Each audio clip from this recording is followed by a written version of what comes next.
like anyone who's driven in Seattle, my faith in humanity is very low. And I'm beginning to feel that maybe Thanos should not have stopped at half. Maybe he should have kept snapping his fingers. Fortunately, I happened to win a poker game against a particular 7-foot grimace. And yeah, we're going to get this done right now. Okay, so we are finally doing Infinity War.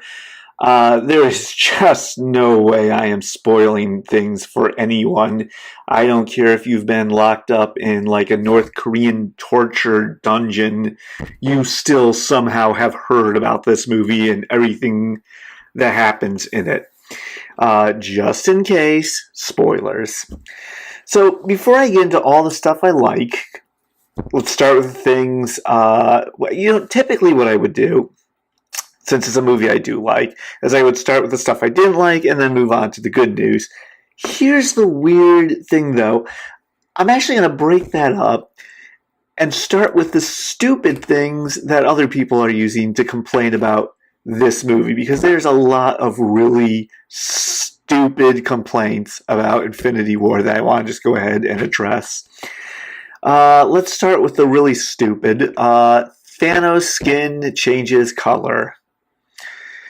Well, first off, they keep giving all the characters new looks because they want to sell more toys. Now, yeah, granted, that's his skin. Or not. Yeah, maybe the guy uses makeup. Or maybe the different environments affect his skin differently. Or who knows? Or better yet, who cares? This is such a stupid thing that I've seen people get upset about. Most people are just make fun of it like it's, I don't know, it's funny. Some people, though, seem genuinely angry that his skin changes color throughout the series. It's been a decade. I mean, my skin has probably changed at least a little bit in the last 10 years. I mean, certainly moving from Florida to Seattle, I'm sure there's been some pastiness. Continuing with stupid complaints I keep hearing. A lot of people keep talking about plot holes. And I notice one common problem here is no one seems to understand what a plot hole is. I'll tell you one thing it's not. It's not something that isn't explained. It's not something we don't show. That's not necessarily a plot hole. For example, people keep calling in The Dark Knight Rises, oh, it's a plot hole. How did Bruce Wayne get back to Gotham? It's not a plot hole. That's just something they didn't show us. And did you need that? Did you need the movie to be an hour longer showing him getting back? Do we need to see all of that? I didn't. You know, once just for funsies, because like when I write my novels, you know, you rewrite the same scenes over and over and over and over and over and over again, and I find all these plot holes, little things, and I once just for fun try to see what would it take to dispel all of those. What would it take to explain everything, to have nothing unexplained? And the result is you end up with a book that's about 3 times as long and infinitely more boring. So trust me, sometimes you just need the plot holes. Sometimes you don't need to explain everything. For example, in the MCU, it's kind of weird that all these different aliens speak English, right? I guess we could call that a plot hole. Even though if you look in Guardians of the Galaxy, when they're being arrested and taking their mugshots, there is, when they bring up all this information, it scrolls across the screen about them as they're being introduced. It does mention, if you look, that they are equipped with a translator chip. But that doesn't really explain away anything, because they're still able to communicate with other people on Earth later who would never have had the opportunity to get such a chip. I mean, Thanos and the sons and children of Thanos show up, and they're able to communicate just fine with all, the Avengers and so forth. So is that a plot hole? No. I mean, you could call it that, I guess, but how about we just assume everyone learned English for their invasion? Why would they do that? I don't know. Why not? Would you rather the movie takes an extra 5 hours as we watch everyone learn English or pantomime to each other to communicate what they need? It would be a really uninteresting movie if they went that route. I think we're a lot better off just saying, screw it. You know what? They all have a fish in their ear, like in The Hitchhiker's Guide to the Galaxy, and that's everything. There was one reviewer who, two of them, and they were both in tears, crying about how angry they were that the movie starts and Thanos just has the Space Stone. They were so angry that they didn't, or not the Space Stone, I'm sorry, the Power Stone. They were so angry that they didn't show Thanos going to the Nova Corps and stealing the stone. But they, in doing so, explained exactly why we didn't need that scene. They themselves said he clearly went there and stole it from the Nova Corps. So we know. We don't need the scene. It's implied. We get it.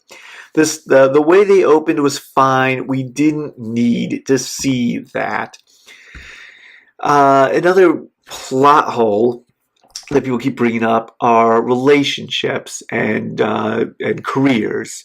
You know, it's a plot hole that Tony Stark's and Pepper Potts broke up and then suddenly they're back together. That's not a plot hole. That's just stuff that happened off screen. I personally like the idea that there's stuff going on when we're not looking. It's not a plot hole. It's viewers lacking object permanence.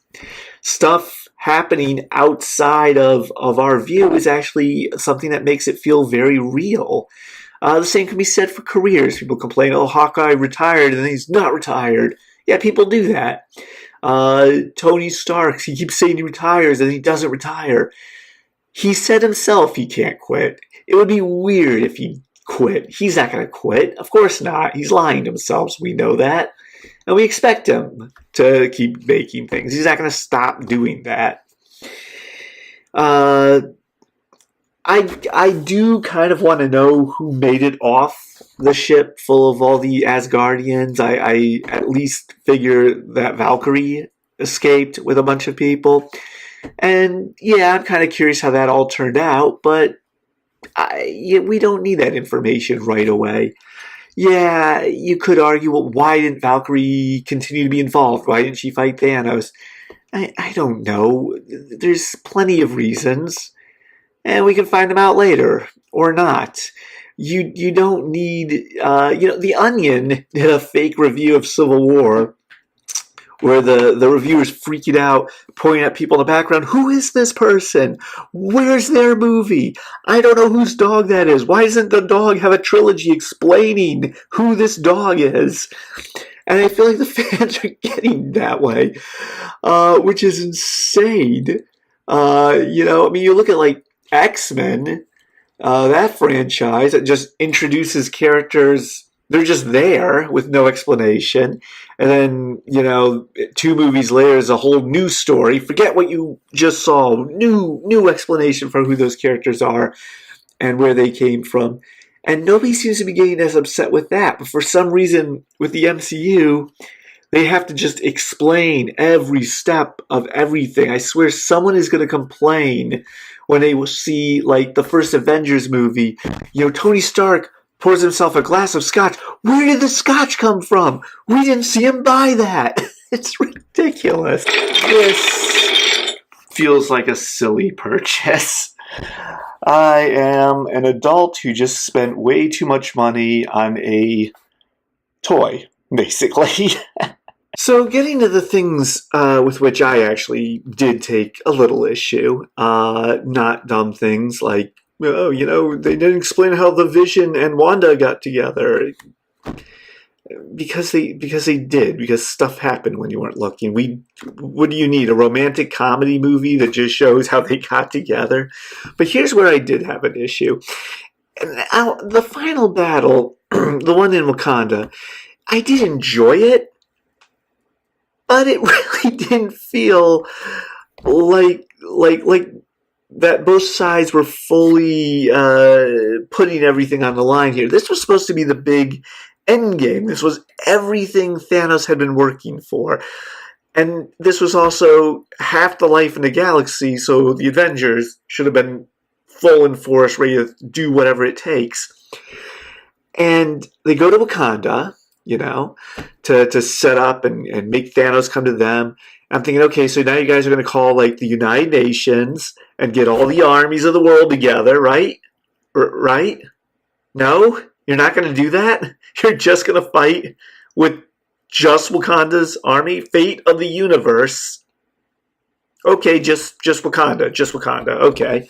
All right. Well, Wakanda's got all this technology. I'm sure they're gonna come out with like vibranium mech warriors, or nope, just spears. Just spears. We're gonna fight with spears. Spears. Fate of the galaxy. Spears. We're gonna fight with pointy sticks. Okay. So I'm thinking, all right. So Thanos is just gonna stomp over them because clearly he's gonna show up with just, an entire galaxy's worth of technology and soldiers. He's going to have all these incredible weapons from across the whole universe, everything he's collected, with which he's dominated all these solar systems. And no, just gonna unleash a bunch of four-legged monsters, or four-armed monsters, little venom Goros. And I mean, don't get me wrong, I wouldn't want to be trapped in an elevator with a couple of those. But yeah, it felt like both sides of the conflict were just kind of like, fuck it. We'll fight with spears, you attack us with your four-armed monsters, what happens. So that kind of bothered me, but it's a very minor complaint. I left the theater very happy with the experience. I thought they did a pretty good job, honestly, and I do think they did as reasonable as could be expected a job of giving all the characters a proper amount of screen time. I know some people are angry that the characters they wanted to see get more screen time didn't. Some people are upset that Captain America was not really in as much as you would think. And Black Widow hardly even had any lines. And I get that, but bear in mind, these are two characters that are going to show up in Avengers 4. So it kind of makes sense. Okay, they're going to have their time then. Let's spend more time on these characters who are going to die this movie. God, they just should have had more at the end for the final fight. Come on, at least call in air support. I mean, you had all these, they're just four-armed monsters. They have no weapons, no superpowers, no armor. Just an airstrike. One military-issue tank would have just, screw it, we've won this. We won this without even trying. I kind of feel like both sides just kind of screwed the pooch on that one. You know what's really fun about this particular purchase is that because I'm using it for my YouTube channel and that's to advertise my business, I'm pretty sure this is a tax deduction. How many jobs are there where you can get tax deductible because you need it for work? There's I don't know, four such career choices. I think I have 2 of them. So I have heard a lot of people express some surprise over which characters died in Infinity War and which did not. The thing is, I knew as soon as Steve Rogers and Tony Stark's paths clearly showed that they were never going to be anywhere near each other in this movie, you knew they were going to both survive, because there is just no way they're going to kill one of those characters off without giving them some kind of reunion after their breakup in Civil War. We still need to see them kiss and make up. So I've been up since 6 in the morning. I've been mostly editing a novel and working on this new game I'm going to put together. We are making roller coasters. And I've been very intently focused on it. When I do that, I chew my lip. It's like a weird thing I do. I do that. I don't know why. And now that I actually have a camera here and I'm looking at myself on this big screen, I realize it looks like I've got a weird disease. So let's talk about that scene where Gamora dies. The scene where the Soul Stone is found, where Red Skull says, "A soul for a soul," and you can debate amongst yourselves whether he meant trading Gamora's soul or his soul for the soul. I think they meant his own, because he didn't say a life for the Soul Stone. They said a soul for the Soul Stone. I think a lot of this movie was about the soul. I think there's a reason they kept the Soul Stone hidden for this particular movie. In a lot of movies that introduce the Infinity Stones, there's a theme that kind of goes with them. Not always, but a lot of the times. There's very differences in ideology and moral versus survival. For example, like Steve Rogers says, "We don't trade lives." And then in contrast to that, Doctor Strange says to Tony Stark, "I will not hesitate to sacrifice you or Peter Parker to protect the Time Stone." It's a different way of thinking. Contrast that with Thanos, who says he'll murder half the galaxy to protect the other half, which is exactly the opposite of how Steve Rogers thinks. Even in Age of Ultron, when he would not let them blow up this city that Ultron was going to throw against the earth and kill everyone, wipe out humanity, until he got every single civilian off of there. And that's a pretty extreme version of that ideology. Like, we're all surviving or none of us are. Honestly, personally, yeah, I think that's taking it too far. I think if there's like 100 people left on the island versus the survival of everybody on Earth, yeah, I mean, that sucks and all for those 100 people, but come on, let's do some math here. Whereas, we have the other extreme, which is like Thanos. Not even Thanos, but even Vision. Vision is very much like Spock from Star Trek. Not Spock from Law and Order Special Victims Unit. Spock from Star Trek, who did say, the needs of the many outweigh the needs of the few. Not that I agree with taking it to that extreme either, because that's not democracy, that's mob rule. And that's a horrible thing. The big difference between the two is democracy, supposedly, is set up so that the minority doesn't get trampled by the majority because they can simply outvote them. With mob rule, gang rape is justifiable because everyone but the victim was for it. So, the majority wins. And that's a crass example, but it does outline my point pretty well. We don't want the majority gaining up on and raping the minority. So we have two very different extreme visions of that. And what's interesting is that even though Steve Rogers is the one that feels morally right, in the end, who wins in this movie is an interesting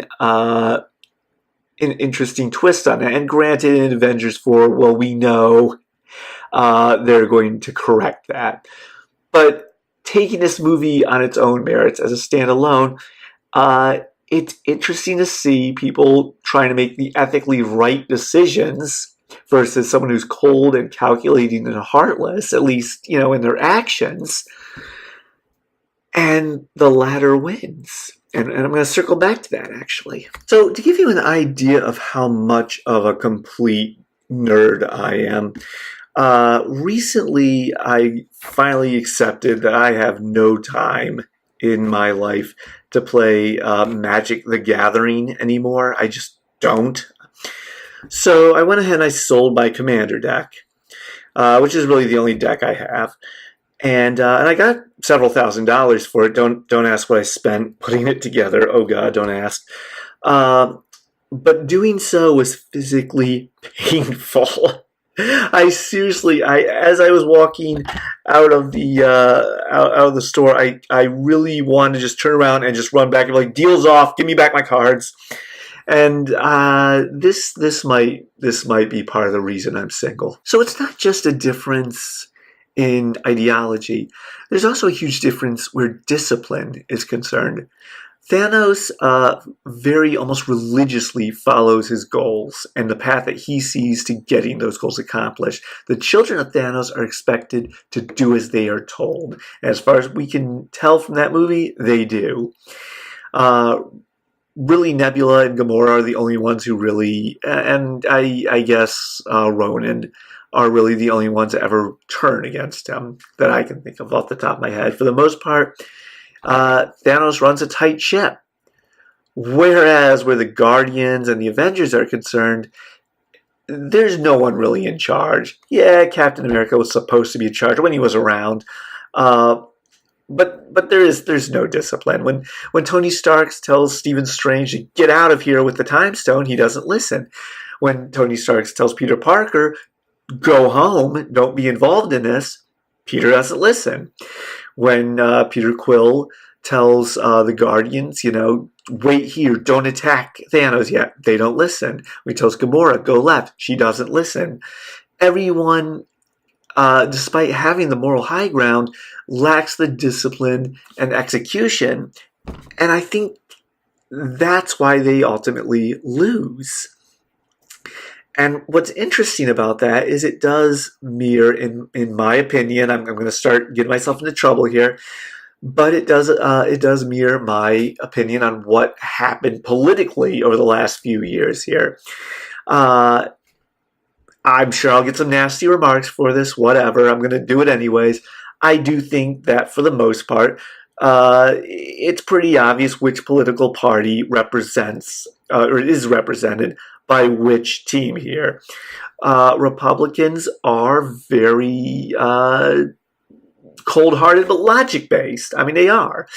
The idea is you'll hear Republicans say things, and I know I'm generalizing here, but if somebody were to say, hey, if somebody can't make ends meet, then they're not supposed to survive. It's survival of the fittest. You know what political party they're probably batting for. Whereas, the idea of we all survive or nobody does sounds pretty liberal. So, following that idea, why is it that we see the Liberal Party, the Democrats, constantly lose what seems to be a sure thing over and over again? We've seen this over the last few years, and it has to do with execution.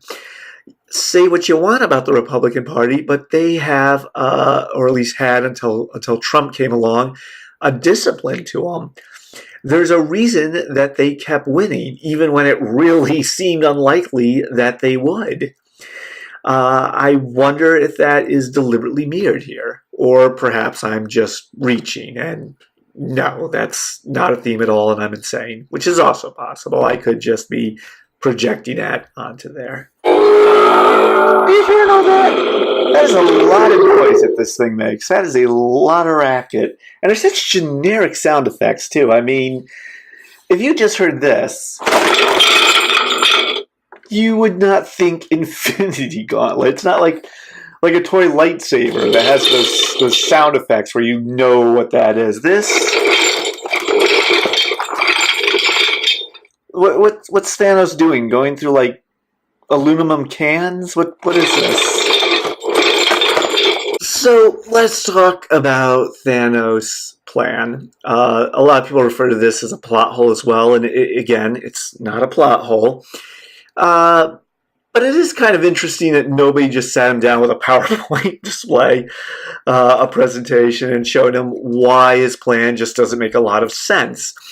When you say wipe out half the people, all life in the galaxy, like how, if it's supposed to be random, is it going to be just like a couple people on this planet and almost all of this planet?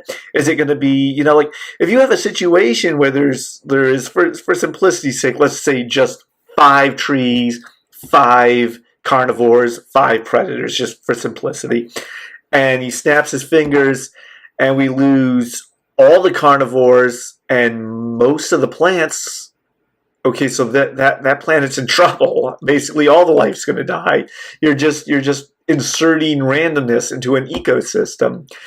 But it's not a plot hole because he's not called Thanos the reasonable Titan. So let's get into some of the things I like. And I say some because we'll be here all day. And frankly, most of the positive stuff I'm going to say about Infinity War, you already know it. I mean, you either do and agree with me, or there's no way I'm going to convince you. So I'm just going to try to touch on what I basically haven't already heard touched millions of times on YouTube. I'd like to start off with, I said I was going to circle back to it, and that is that the good guys lose, and not just, ooh, hey, that's a different way to end the movie.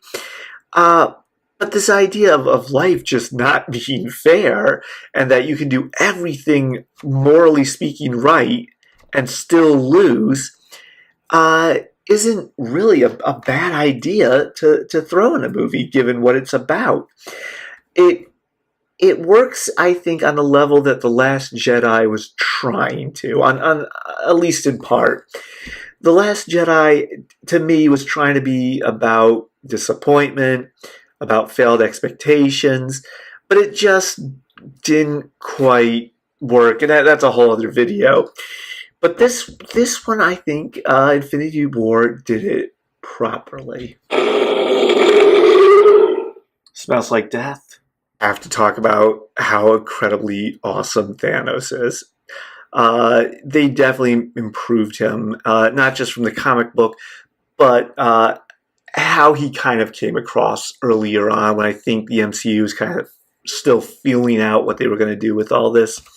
Thanos is definitely one of the best villains in the MCU. Maybe not the best, but definitely one of the best. And probably even in the top, 20, let's say, of best villains ever. For the record, I think the best two. This much I am decided on. I know people will disagree with me on the comment section, but they'll say it's Darth Vader, or it's the Joker from The Dark Knight. But I'm going to say the top villain ever, and I use that word villain. I just mean criminal, not even villain. They're not even villains. The first one would be Don Corleone from The Godfather. And second place, I would give to Gus from Breaking Bad. But anyways, that might be a whole other series. One thing I love about Thanos the most, though, they never told us this, and yet somehow I know it's true, just given how they gave us Thanos, and the fact that he didn't bother making plans for what he would do after he completed his quest. I think the fact that when people asked him, what are you going to do afterwards? And he just goes, I rest. To me, that meant, he put his own head on the chopping block when he snapped his fingers. He didn't protect himself from that snap. He flipped the coin for himself and said, if I'm going to kill half the universe, then I take the same 50-50 chance. I could be wrong, but I get that impression about him. So in my first of these video reviews, I did Batman the Killing Joke, and I talked about how it didn't really stick the landing with its moral premise about being responsible for how you choose to handle your misfortune versus just giving in to victimhood. And I did realize that, okay, it didn't entirely miss it. There is a little bit of a fair attempt at sticking the landing towards the end. So I thought I would just kind of come back and give it a little bit of props for that much, at least. And that's that at the end, Batgirl, despite being crippled, immediately decides, well, I'm just going to be a crime fighter from the computer and start, the birds of prey. So I will give it props in that regard. In that small, little, tiny slither, it did manage to get its own premise correct. Okay, so shameful endorsement time. Down there in the comment section, I will, of course, put the link to my website, Twitter page, business Facebook page, and, of course, this YouTube channel, even though you're currently on it, so that really shouldn't be necessary. I also want to talk a little bit about my products. Right now, currently we are doing more playtesting for my deck builder, Perfect Ramen. I had a really fun unveiling party for it last Wednesday at Raygun Lounge in Capitol Hill. And the next one is on the 8th of September at Arcane Comics and Games on Aurora Avenue in Seattle. It's going to start about 2 o'clock. It's going to go on to about 6. We're going to do demos, and also, getting back to Raygun Lounge, I want to bring up the fact they are going to sell it for only $20 for the first 5 units that they sell, which is a really nice discount. By the time I upload this, it will probably already be over. I hope they've sold them by then. But just regardless, they're doing that, and I want to go ahead and give them a shout out for it and mention them. I like to mention whoever carries my games as much as possible. I would like to give them enough advertisement that they are getting their money's worth, even if they never sell my products, which hopefully won't be the case. So I do mention them a lot on Twitter and on Facebook. And that's going to do it for now, and we'll do this again soon. Thank you.